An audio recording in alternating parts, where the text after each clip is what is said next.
So I was thinking of something, and we'll still do it, just as a sidebar little thing, but not to make you feel excluded or anything.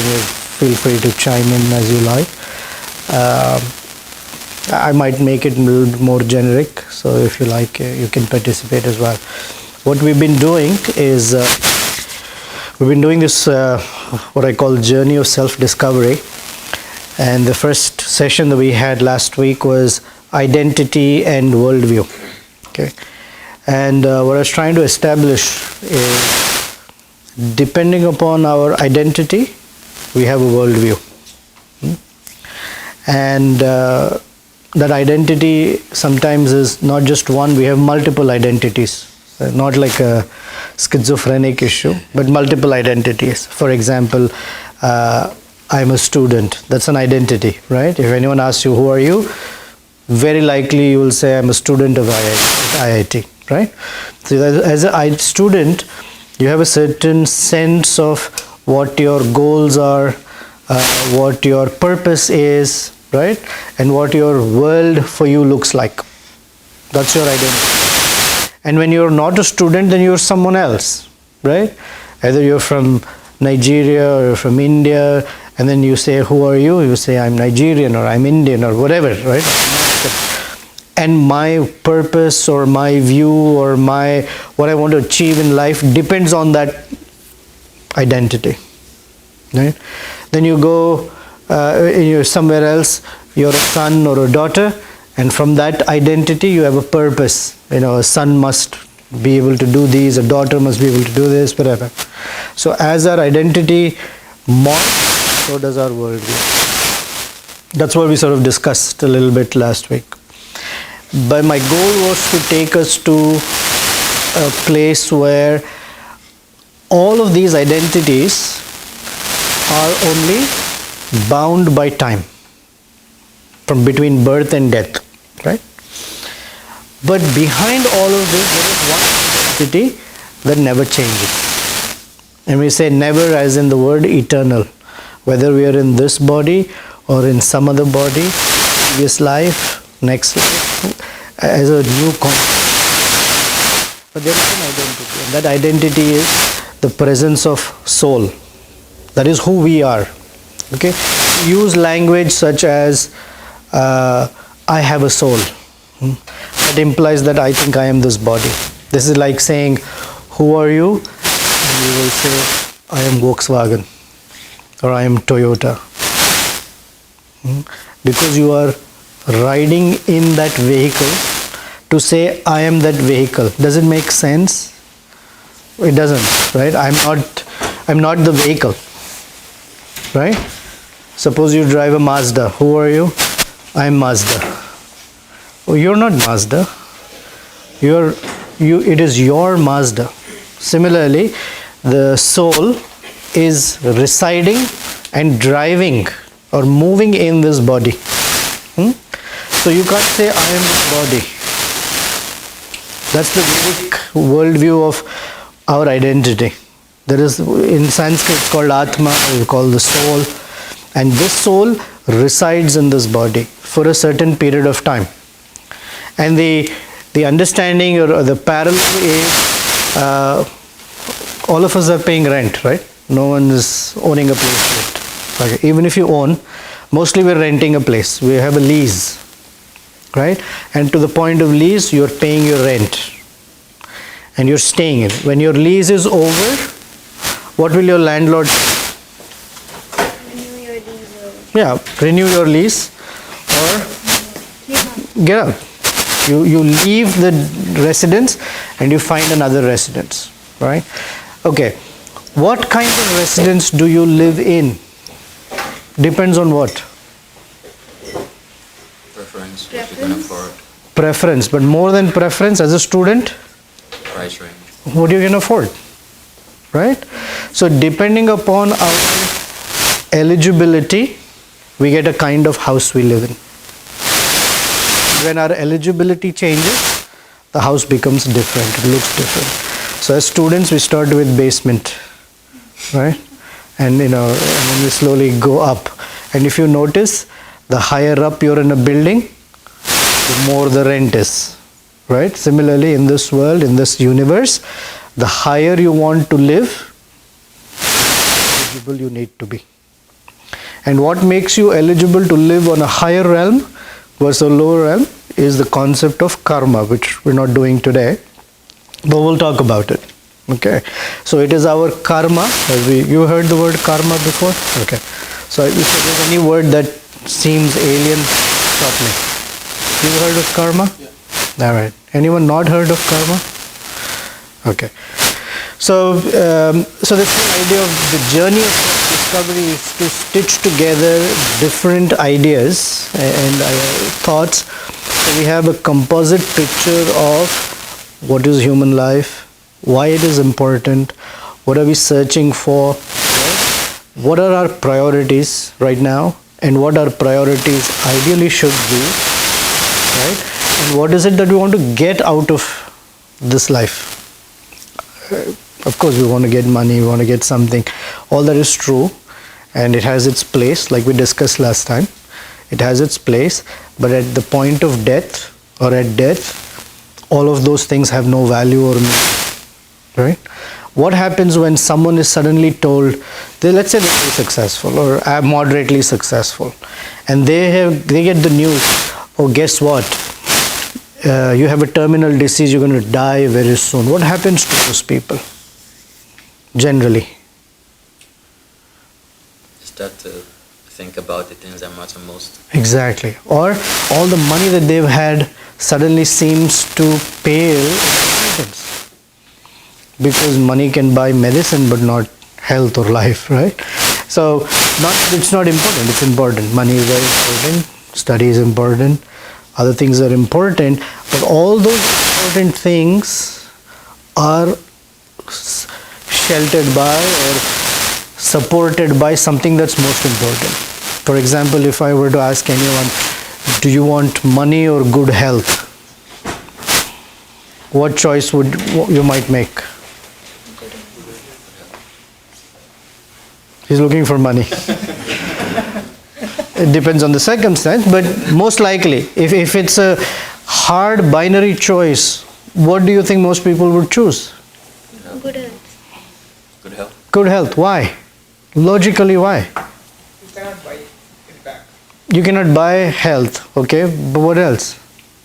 If you have good health, you can earn money. There you go. If you have health, you could earn money. But if you have money and no health, you cannot enjoy it. Right? If you have friends and you have money, what would you choose?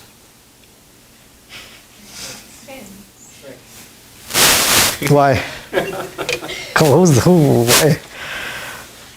Someone will say, if you have money, you'll get your friends. If you have money and nobody to enjoy it with, what's the use of the money? You buy a nice jacket or shirt or whatever, right? And nobody in this world ever says, that's a good one. Then most of us put on and wear just so that someone else can acknowledge it. I cannot just wear and say, oh, it's a very nice shirt. I hope someone notices it, and nobody notices it. Then that shirt doesn't have the same value. Although it shouldn't be that way, but you understand? But when in critical moments, people choose something that's valuable. Okay. There was a person who did a little research and wanted to show how what we value is really the soul. Although we're not conscious of it per se, but at that critical point we do. So what he said is he analyzed how many chemicals we have in our body roughly, made a list and made a little list of what those chemicals are, how much quantity and how much they cost if you were to buy that. So for example, we have in our body so many milliliters or liters of water, price tag to it if you were to buy that water, how much iron there is in the body, how much phosphorus, how much sulfur, whatever. Okay, and he put all of that together and the total was about $19. We drew it the American way, $19.99. All right, that's the amount of chemicals that the human body's worth, right? And that human body is in a $50,000 BMW, let's say. Sure? And that a person who's the $20 worth is one of your friends and relatives. And unfortunately, this is just imaginary, hypothetical situation, they're in an accident, right? What are we most concerned about? Maybe I shouldn't ask you to confess. What ideally should we be concerned about? That $20 worth chemical bag is what we ask. Are you okay? And if they're okay, we say it doesn't matter, cars or, but it's $50,000 worth, right? But we are not valuing the chemicals that make up that body, because there is someone in that body that we value, right? And as soon as that person dies or leaves the body, that same body, we're happy in one sense to burn it or bury it. Not happy, but you get the idea. We can't live with it anyway. You ask someone, they're died, you want to still hug the body and keep it in your bedroom. It's disease. You know what's that disease called? Necrophilia. Necrophilia means affection or attraction to, right? And necrophilia means attraction to dead bodies. None of us has it. Some people may have, but it's very rare. But necrophilia is some. So the person, suppose I have a wife. Not suppose I have. I do have a wife. I shouldn't say suppose. And at some point, if she's not there anymore, I cannot say, why I cannot let this body go. We want to take care of it. So what is it that's valuable? It's not the bag of chemicals, it's the person. And that person is actually the soul that we are interested in. Although we don't understand that that's the soul. We are not aware because we don't know. Or we're not necessarily taught about it, or we're not educated about it. Okay. And if you already are educated about it, my apologies, I didn't mean to presume, but mostly we don't. So with that thought, while I was driving here, I thought we'll do a little exercise, if you don't mind. Okay. You don't have to do anything more than what you're doing, just sitting down. I just want you to say out a few things. Anybody here with good handwriting? I have a doctor's handwriting. Huh? And you can try. They're going to throw out some words. I want you to write just one word about what they're saying. Is that okay? Okay. On the board there. And you can chime in as well. What I was going to do is, just as a digression, I want to get a sense of what our hold on the topic is, what our gripe or issues or pet peeves are about. I was going to say Hinduism, but I'm going to expand it and say religion in general. All right? Our modern thinkers, all of us, there are certain issues we have with religion in general. Okay? And I'm assuming most of us here, except him, is Hindu. Am I right? Fair enough? Whatever. Either think of Hinduism or think religion or whatever. What are some of our major concerns or issues with it? So, I want to hear your thoughts. And as you say it, he's going to help write it down. Caste system. Caste system. Very good. Caste system. Okay. You guys agree? Any disagreeers? Okay. You agree that's an issue. That's a problem.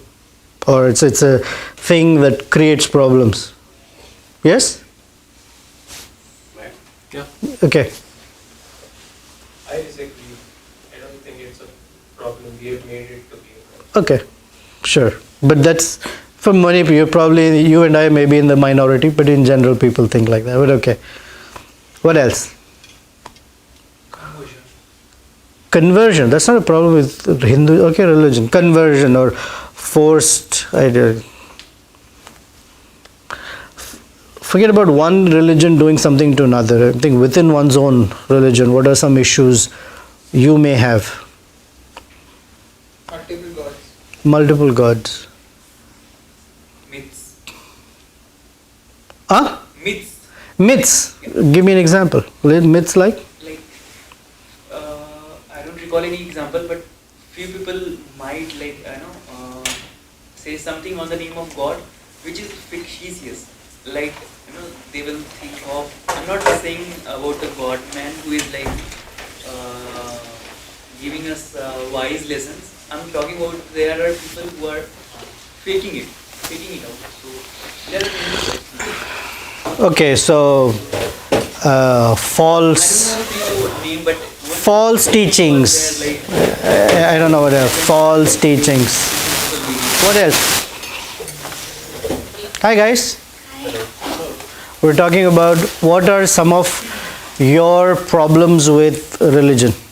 Do you have any issues with religion? What are some of them? Trying to just make up a little list there. Blind faith. Very good. Blind faith. What else? Rituals. Rituals. Is that a problem? Yeah, because people don't know why they are doing it. It's just because it's So the ritual is not the problem, or ignorance of rituals, or the rituals don't make sense. Okay. It's kind of like blind. Meaningless rituals. Yeah, okay. Add it on the list anyway. Meaningless rituals.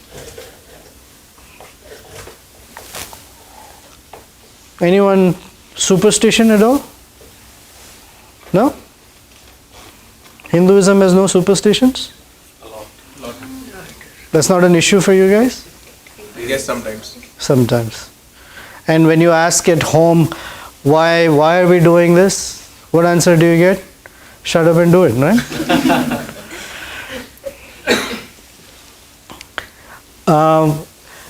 If you can keep you guys can keep your cell phones away from whatever you're doing, it'll help. Yeah, thanks.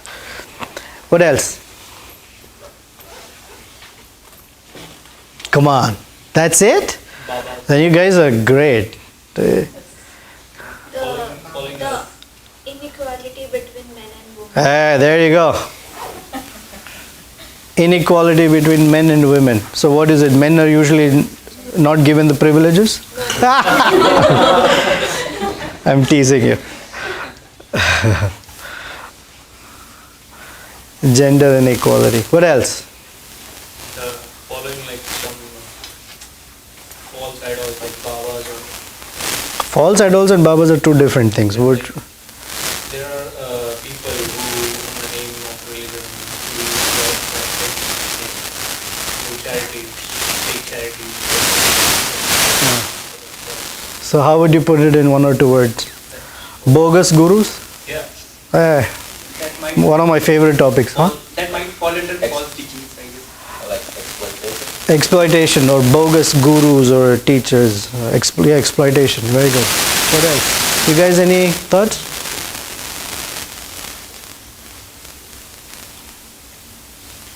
You're shy to talk about your own religion? Yeah, very good. Good one.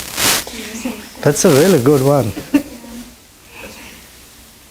Although, how many of you do you know that the word Hinduism, for example, just for the sake of 2 minutes, I don't mean to, I'm not interested in Hinduism per se, but do you know that the word Hinduism never shows up anywhere in any of the Hindu books? It doesn't, that word doesn't exist. Did you know that? So today you know. Go search your Bhagavatam, Mahabharat, Bhagavad Gita, pick any book. You will never find the word Hindu. That was just a digression for a moment. Alright, what else? What are some other issues? One of the issues that I hear very commonly is the whole concept of God, whether or not God exists. Do you have that issue? Are you very clear whether God exists or not? How many of you are very convinced that God exists? If you're convinced, you raise your hand nice and high. Okay, how many of you are very convinced that there's absolutely no such thing? It was just invented, that idea was invented by someone just to exploit you or put fear in you? No. You will not be unpopular if you want to. How many of you are unsure? Yeah. Okay, very good. So there are terms for this, right? One who has full conviction that God doesn't exist, they're called atheist. One who has full conviction that God exists are called opposite of atheist, theist. And the ones who are unsure, they're called humans. Confused humans, but yes, called agnostic. Agnostics. Which one do you belong to? I believe God exists. Oh, okay. But that's a one issue. And even if God exists, the idea of who or what God is, there is a whole garden variety. You know, from formless, some light, some fuzzy power up there, something, to anything, to that thing, to nothing, to person, and yeah, everything. The universe is talking to you, you know, may the force be with you. There's a whole variety. What else? What are some other issues? Anyone feel that religion puts fear in them? If you don't do this, something wrong will happen. It puts boundaries, but it won't put fear in us. But boundaries, so yeah, for sure. Good. Anyone feel fear? Yeah, sure. Like, pretty much like most religions kind of have some doctrine about heaven or hell. Heaven or hell, exactly. If you do this, you go to hell. You do that, you go to heaven. In some religions, once you go to hell, you never come back. Right? That's called married life. Oh, it's called heaven. I'm kidding. Either you eternally go to heaven or you eternally go to hell. It's like a binary. There's no chance for reformation. This is the only chance. This human life, you make the choice. Eternal hell or eternal heaven. And there are many religions that put fear. If you don't do it, you'll be in hell. Or some lightning will hit you. If you do this, something bad will happen. You face that? No? What else? Anything else on the list?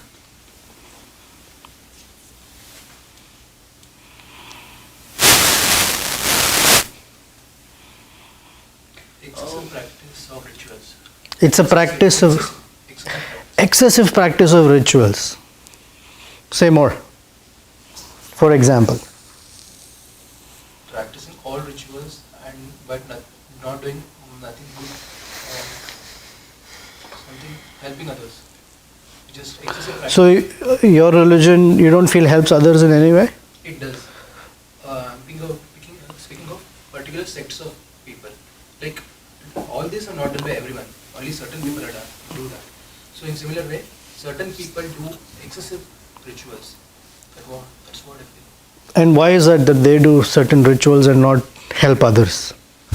What is the thing that's driving them to do all the rituals or excessive rituals? What is the underlying thing? Like force, blind faith.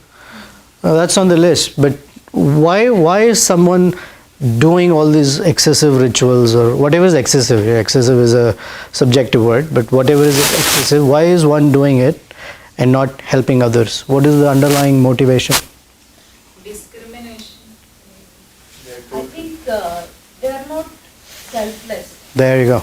The idea is they feel that they're selfish, they're doing it for their benefit and not for others. Correct? Okay, good. So, possibility of selfishness. I'm only concerned about my emancipation, my salvation, and others really I'm not so concerned about. What else? Anything else? Are the books confusing? Anyone read the books? That's why you don't know if it's confusing or not. Are the books confusing? Is it clear? Are there interpretations all over the place? Confusing. Are they interpreted depending upon what a person wants it to look like? I've heard versions where the Bhagavad Gita is actually a discussion between a psychiatrist and a mental patient or someone who's having some mental issues. That is Krishna and Arjuna, because it was written by a psychiatrist. Or the story of David and Goliath. You heard the story of David and Goliath? The Jewish story? Little David. It was like kind of a Lala Bhajan. No. Two men. There's no romance in it. David and Goliath. Goliath is this, you've heard, so this big giant guy, David is little guy, underdog, wins over. So an endocrinologist wrote there on this story, and the story is actually Goliath fell down, and not because David was stronger or smarter, but because Goliath had a problem in his liver and he became blind. So that's an endocrinologist story. Someone else. They take what's in the scripture and they interpret it according to what they want their audience to hear. Right? But it may not be the actual message. But are they confusing? Sure. First of all, they're confusing because they're written in languages or a language that nobody speaks anymore. Right? Okay. Anything else?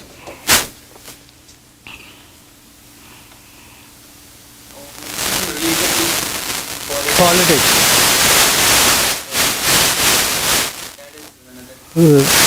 Religion and politics. Another that I have commonly heard is what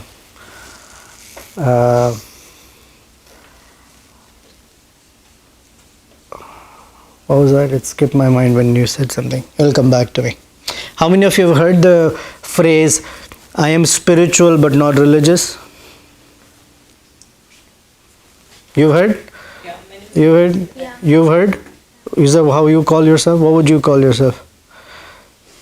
Are you religious? No. Are you spiritual? Not that much. Okay. Then the question is, what is spiritual? If I ask the definition of what is spiritual, there are 14 or 15 of us in the room. We may have 15 versions or definitions of the word spiritual. Correct? You want to experiment? You want to try? With politics, I was going to say something. Anyway, it's alright. Yeah, go ahead.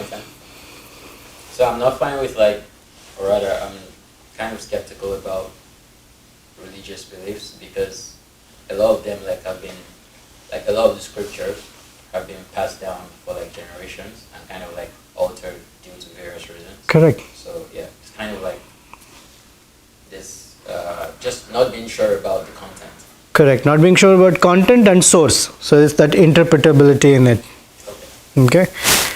How many of you feel religion is man-made? It's a man-made idea. Yeah.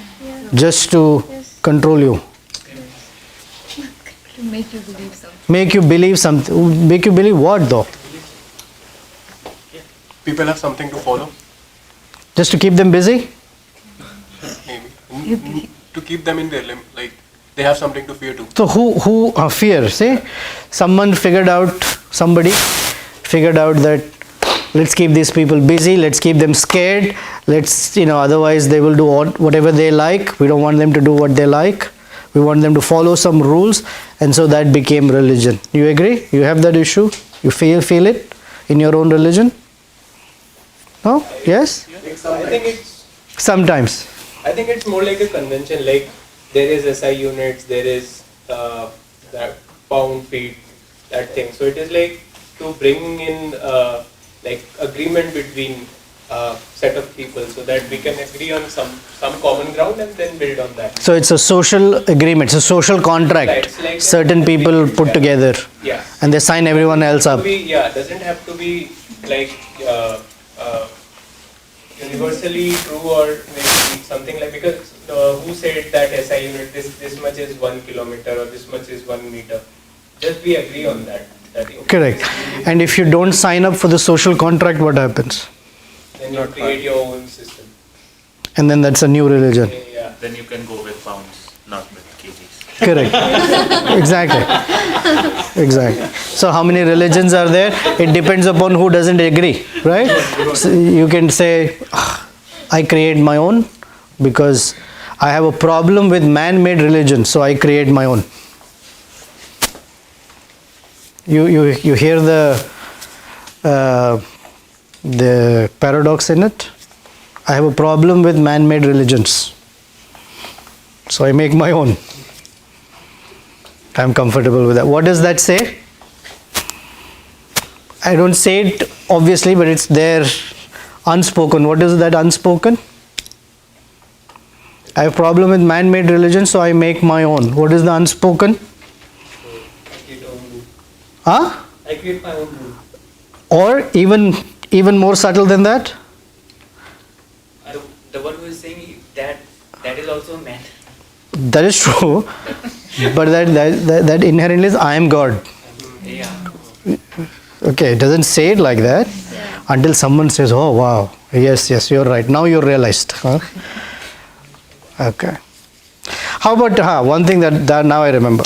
How many of us feel that religion is sort of a way in which people dangle a carrot for you to get something out of life?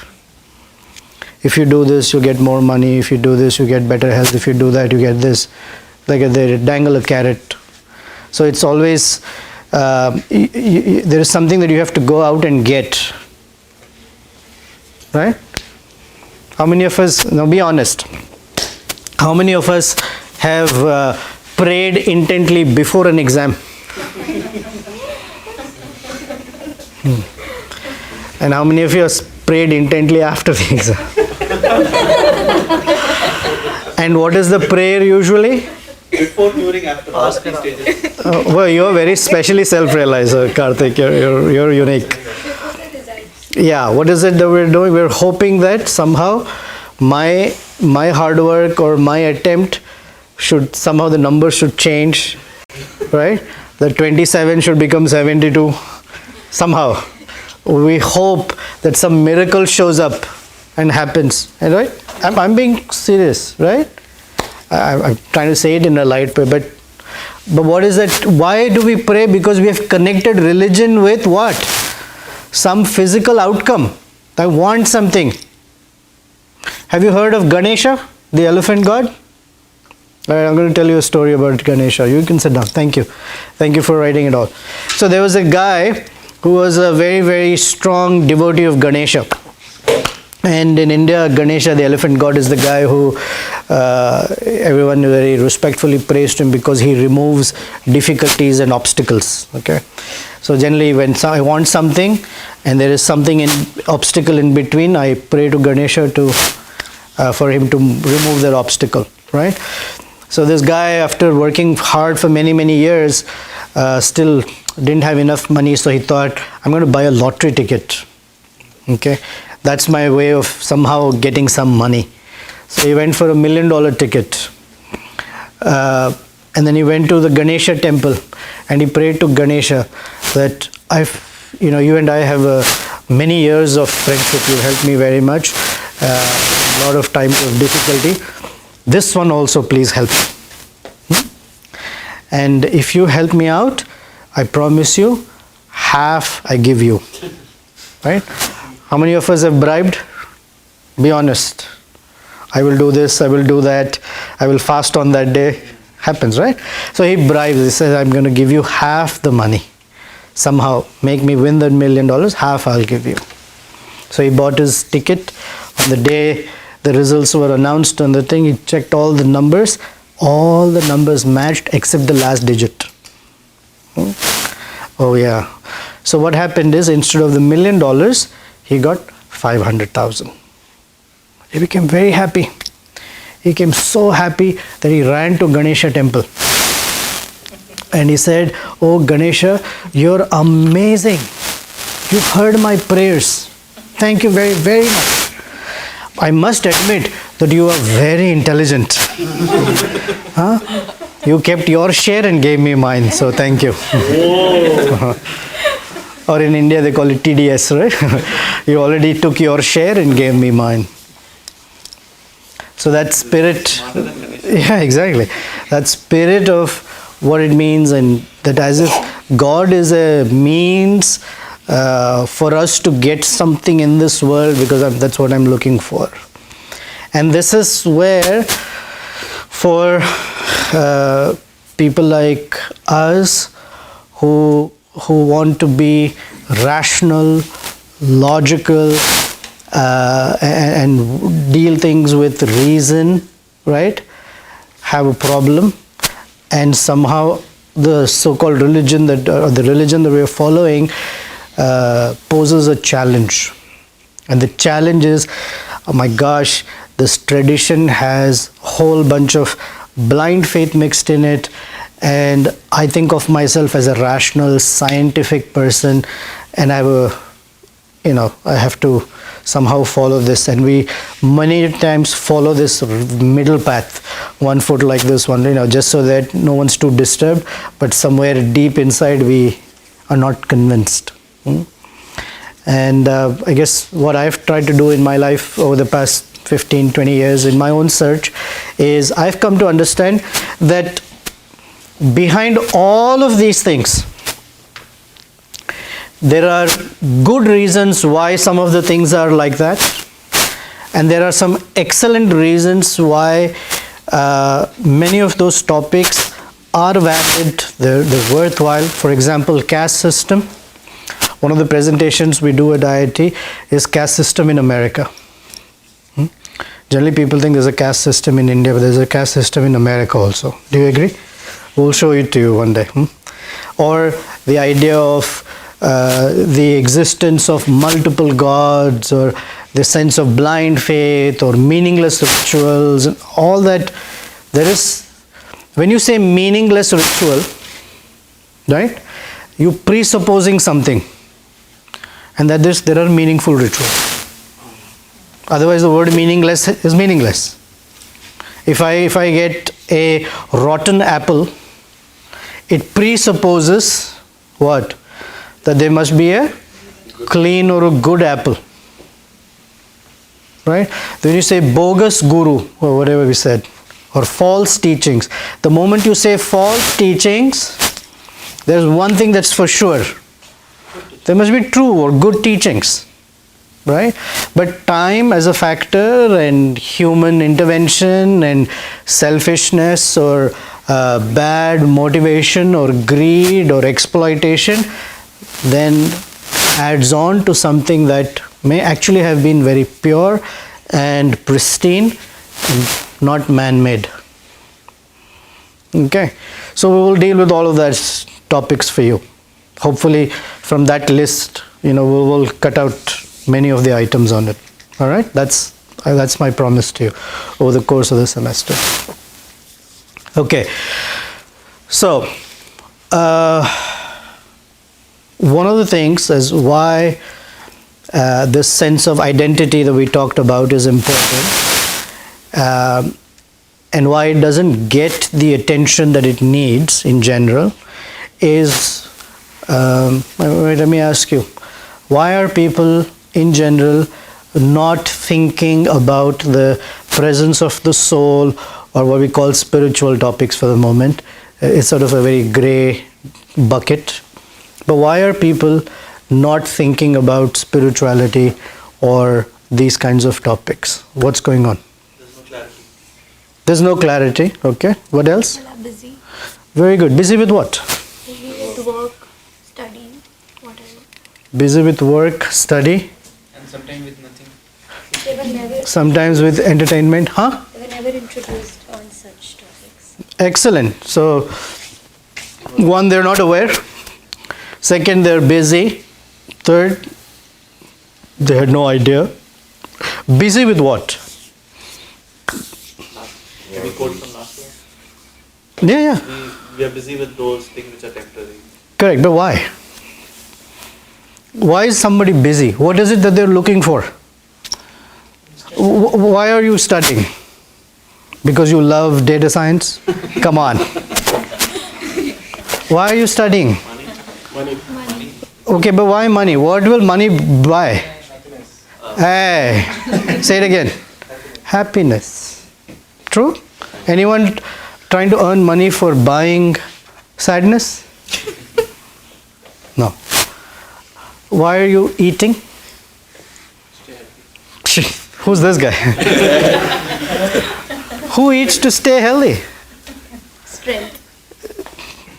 To survive. To survive, yeah. They all talking about Krishna. If you eat to survive, you can eat anything that is food. But do you have choices? Yeah. You have choices? Why? Why do you make those choices? This is not okay, that's okay. What is it that you're looking for? Taste, but what does the taste give you? Happiness, pleasure. Anyone go to sleep? Yeah. Good. Except the timing is very different, right? It's daytime versus nighttime. Why do you look forward to going to sleep? Because it makes you Rejuvenated. rejuvenated. Because when you're rejuvenated, you are happy. Happy. Anyone? You don't have to say it, but people look for relationships. Yeah. Girlfriends, boyfriends, dating. Why? Happiness. You missed a step in between for me to ask why, but you get the idea, huh? Companionship. Why companionship? It makes you Not lonely. lonely. Because when you are lonely, you are without a companion. Happiness. That's the whole idea. I mean, it's a little excessive, but you get the idea. So this one is quoted in a Vedic book in Sanskrit that says ahara nidra bhayamaithunam cha. There are 4 things that all living beings do, not just human beings. All living beings do. Ahara, they want to eat. Nidra, they want to sleep.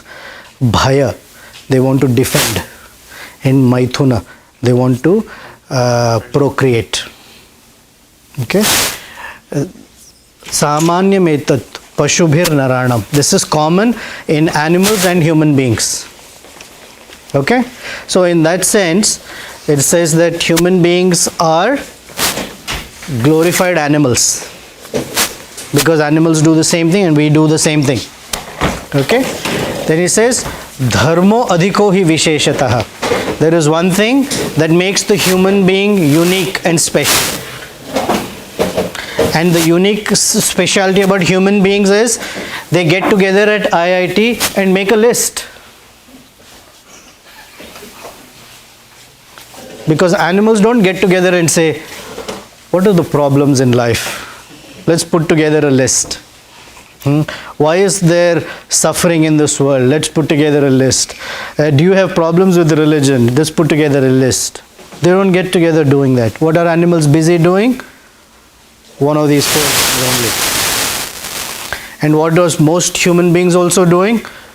One of these 4 or all 4, depending on how you do it together, 2 together, however. But that's what it is.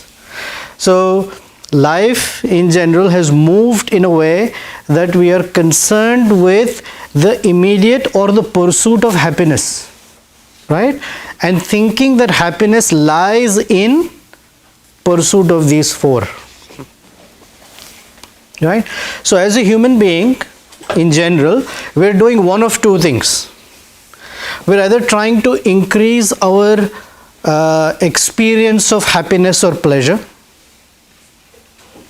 or quite the opposite. We're trying to decrease or minimize our sense of suffering.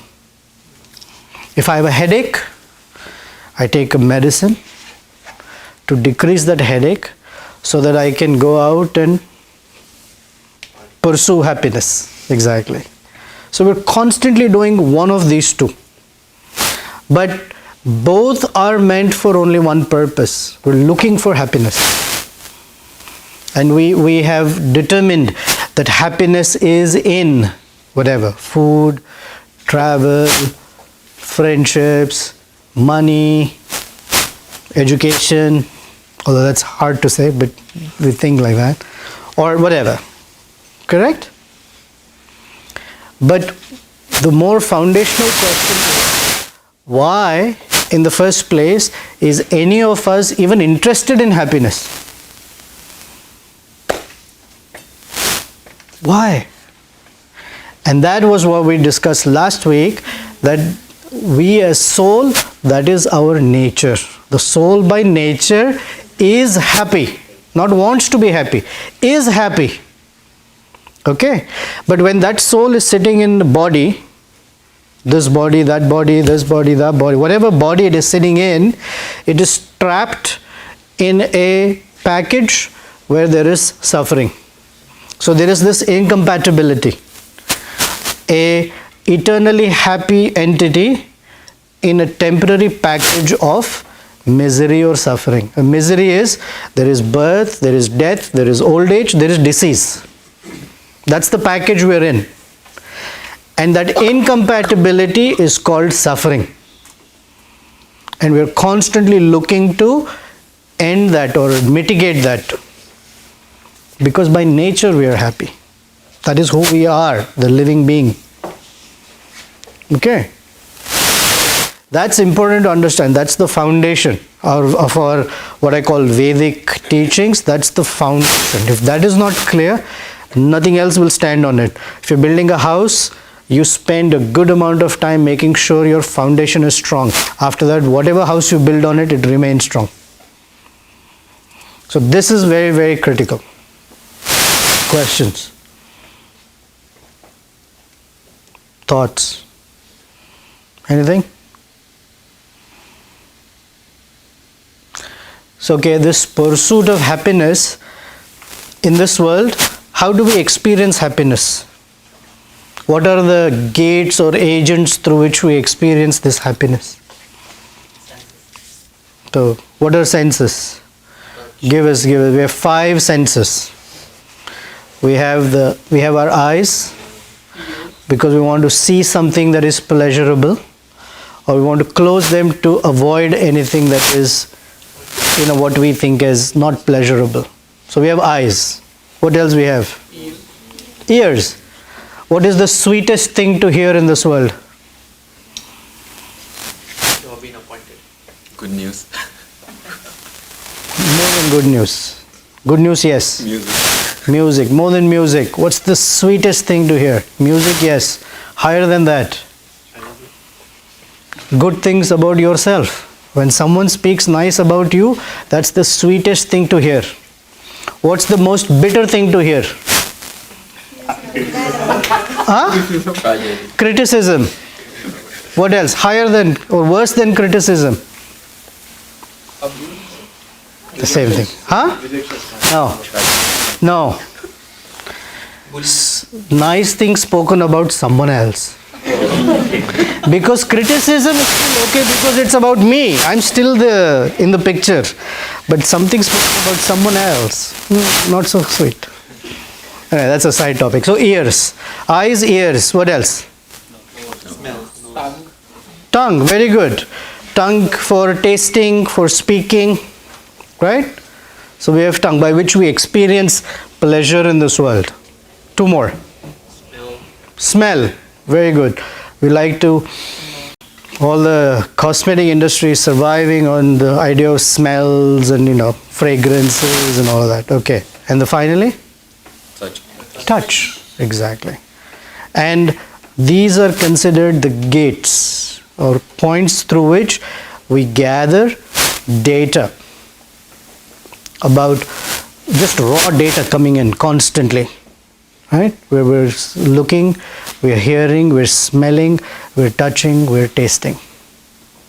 And all of this information is coming in. But where is the analysis of whether something is pleasing or not pleasing? The brain. Yeah, in the Bhagavad Gita terms, it's the mind. The brain is just an organ, but it's the mind that is interface. So think of it as a camera. Our body is like a camera. There's an aperture in a camera, right? So we have 5 apertures. And a camera is nothing but just a mechanical system where if you press the shutter button, the camera aperture opens, light enters through it, and it's captured on film, right? Now the film just captures data very, very objectively. Whatever it is seeing, that's what it's capturing. But when you develop the picture, you say, ah, my friends, I like this one. Oh, this is blurred, I don't like it.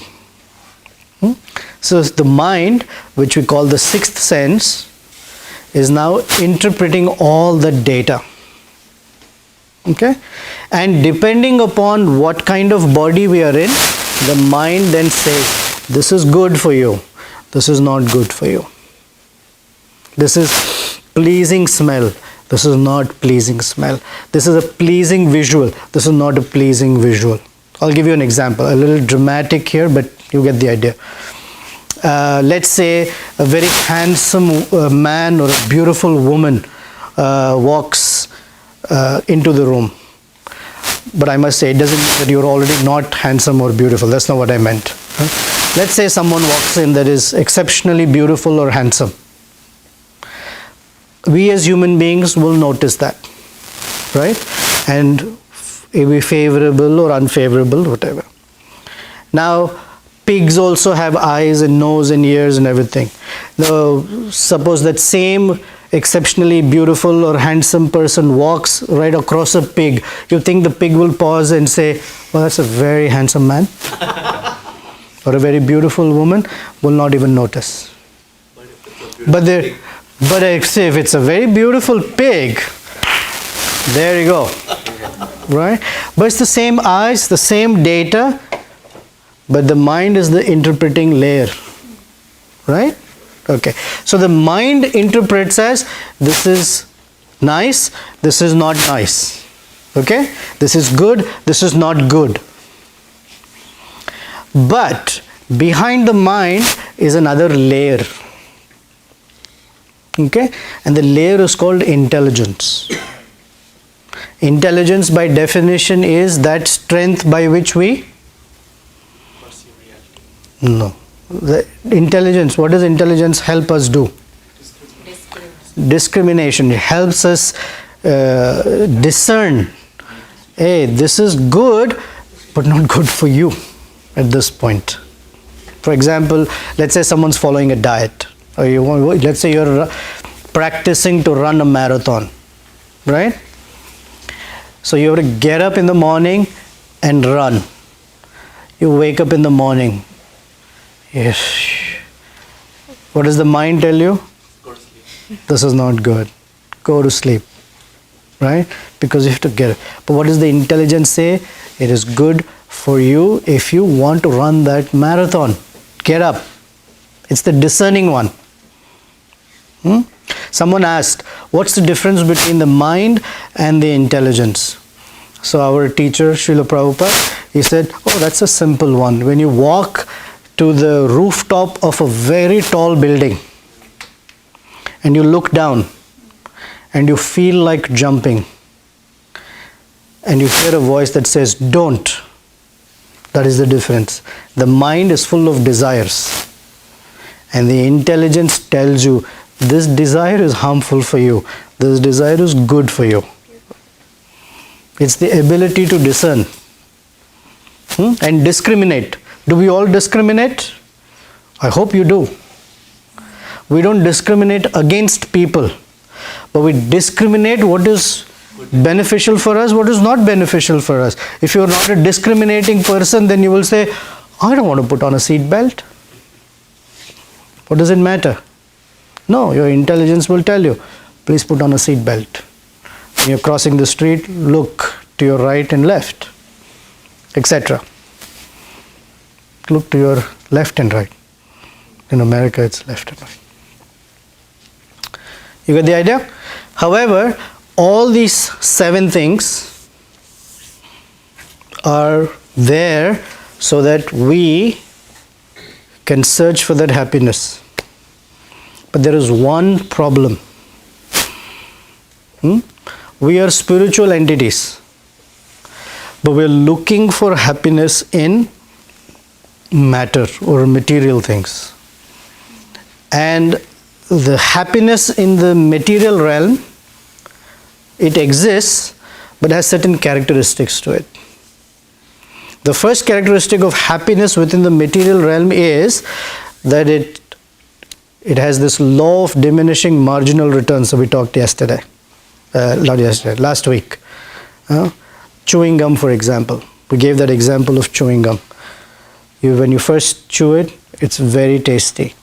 So the idea is you chew it more to get the taste out of it, right? But at a point, the more you chew, the less tasty it is. That is why you have to stick it to someone else. Correct? That's called the law of diminishing marginal returns. You have some food item that you like very much. So you eat it. And you like it so much that you eat more of it.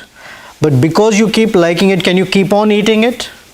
No, there will be a point when you feel like throwing up. Because the same thing that gives you happiness, at some point will be the source of distress for you. So that's the material happiness. Okay, and second, it has a definitive start and an end. And the third characteristic is it comes at a price. What's the price? Something you have to give up for it. So for example, someone likes to drink. Great. You drink alcohol. There is a price. What's the price? Liver. Someone likes to smoke. Lungs, heart, everything, friendships, everything is. But you get the idea. This thing or that thing, whatever you try, there is a price to pay. So, because there is a price to pay, and literally we need money to pay for the happiness that we're looking for in the material world. And that is why money is such an important thing.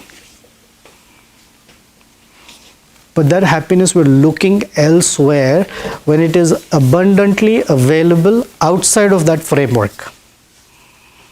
Therefore, all the great teachers and the great personalities have shown and told us that happiness lies within, not out there. Unhappy people look for happiness there when it is here. Okay. That's just the nature of the world that we are in. We're always looking for happiness outside of ourselves, and the whole idea of human life is to unlock the unlimited happiness that is here within ourselves, already there. But we are looking there because we think we are part of and belong to this world. And that is why we're looking for happiness in this configuration of matter. So we're always trying to adjust things so they look nice. They feel nice, they taste nice, they sound nice. And with time that configuration will change, so we go to something else, then something else. So we're constantly distracted in searching for that happiness. So we have created for ourselves weapons of mass distraction. Because that's that search. And that search doesn't have to be here and there.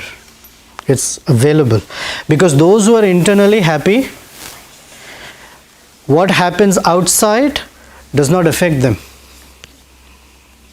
That's the whole thing. When the circumstances are favorable, they're not like, oh, that's great, man. And if they change, then like, oh my gosh, my life has ended because... No, they're internally happy.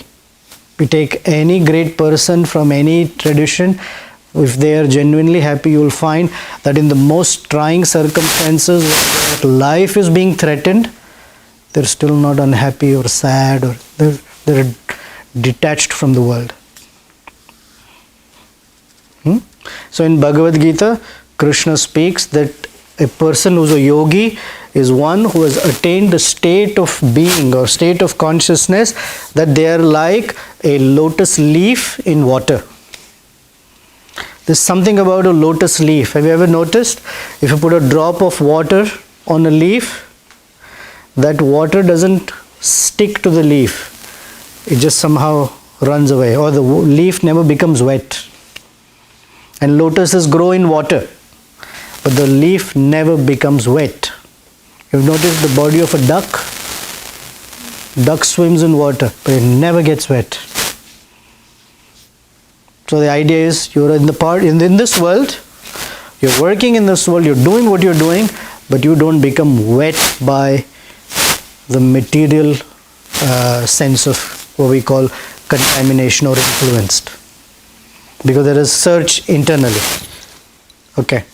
So by wet you mean don't get engrossed or don't get too much attached to the materialistic. Correct. Wet in the sense that you think you're a product of, and that the happiness is out there. It's not out there. Many people have tried and found out it's not there. But one of the things that we all do is we think I'll find it. That's the fantasity about it. I'll find it. And that's what keeps us busy. And mostly because we are busy, we have not paused to consider that maybe there's an alternative for being happy, for being content, for being satisfied, for being joyful, for being selfless. It's possible. When we are busy, we cannot be selfless. So although we point fingers at certain religious persons who are too busy following excessively rituals because it is for their salvation, that they have no time to do good to others, most persons who are busy working and trying to find happiness in this life, in this world, they're not doing good for anyone either. They're too busy finding happiness for themselves. Whether you do it that way or this way is still the same thing. Right? So that's sort of where we're trying to go and what we're trying to do. So we talked a little about identity, about the search for happiness. Right? We'll take on a very fascinating topic, fascinating for me, which was that whether or not God exists. We'll do that next week. And prepare, get your notes, your arguments ready, because we're going to have a little debate. Because this is the season of debates, whether you're Democratic or Republican. So we're going to have a little debate next week. All right, any questions, comments before we pause? Thoughts? Was this helpful, meaningful? Yeah, sure. All right, good. I'll be here if you want to talk more casually. So we'll pause, we'll have dinner, and then we'll talk more. Okay, thank you. Thank you for joining us. I really appreciate you taking the time to come. Thank you for writing.